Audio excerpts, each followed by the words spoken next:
जैसा कि समय हमारे जीवन में एक महत्वपूर्ण भूमिका निभाता है, जिससे हम में से अधिकांश लोग अपनी दैनिक गतिविधियों को समय के अनुसार संरचित और व्यवस्थित करते हैं। लेकिन क्या आपको पता है हम समय को कैसे मापते हैं? हम अपने समय को व्यवस्थित करने के लिए आधुनिक दुनिया में घड़ियों, स्मार्टफोन या स्मार्ट वॉच का उपयोग करते हैं। क्या आपने कभी सोचा है कि इन उपकरणों के आविष्कार से पहले लोगों ने समय कैसे मापा होगा? उस समय वे पृथ्वी, चंद्रमा, अन्य ग्रहों की गति और गणित पर निर्भर थे। आइए समय मापने के लिए उपयोग की जाने वाली विभिन्न विधियों के बारे में और जानें।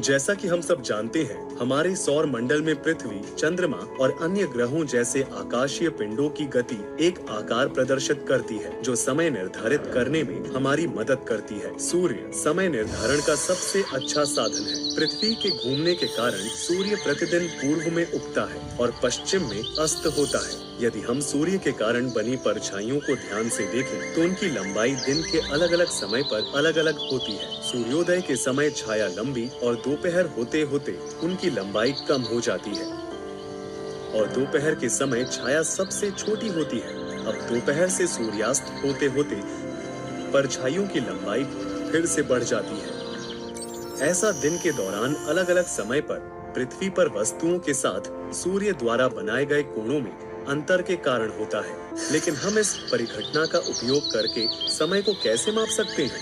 दोपहर में सूर्य सीधे हमारे सिर के ऊपर उच्चतम बिंदु पर होता है और दिन की सबसे छोटी छाया बनाता है। उस समय हम अपनी घड़ियों में दोपहर के 12 बजते दिखा सकते हैं। क्या आपको लगता है कि पूरे भारत में हर जगह एक ही समय पर दोपहर होती है? नहीं, स्थानीय समय स्थानों की देशांतरीय स्थिति के अनुसार परिवर्तित होती है। विभिन्न स्थानों पर समय निर्धारित करने के लिए 0° देशांतर या इंग्लैंड में ग्रीनविच के प्रमुख यामयोतर को संदर्भ बिंदु के रूप में उपयोग किया जाता है। इसे ग्रीनविच समय के रूप में जाना जाता है। जब सूर्य प्रधान यामयोतर के ठीक ऊपर होगा, तो इस यामयोतर के सभी स्थानों पर दोपहर के 12 बजेंगे। अब उन स्थानों का क्या जो प्रधान यामयोतर पर नहीं आते हैं?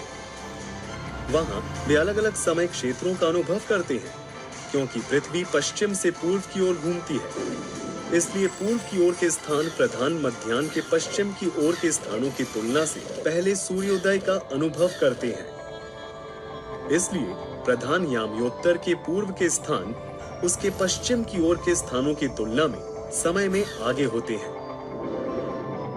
अब हम इन स्थानों के बीच समय के अंतर की गणना कैसे करते हैं? यहाँ हम समय की गणना के लिए कुछ गणनाएं करते हैं।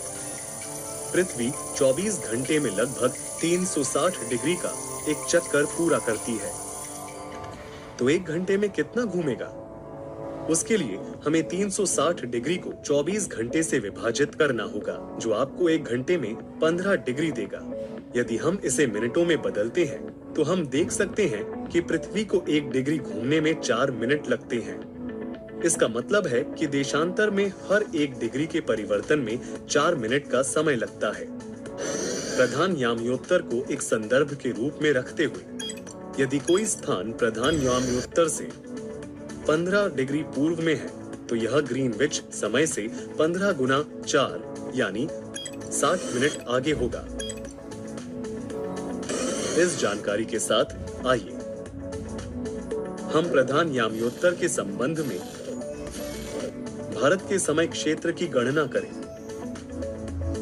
भारत प्रधान यामयोत्तर के पूर्व में 82.5 डिग्री पर स्थित है। इसलिए समय का अंतर 82.5 गुणा 4 होगा, यानी प्रधान यामयोत्तर से 330 मिनट या 5.5 घंटे आगे।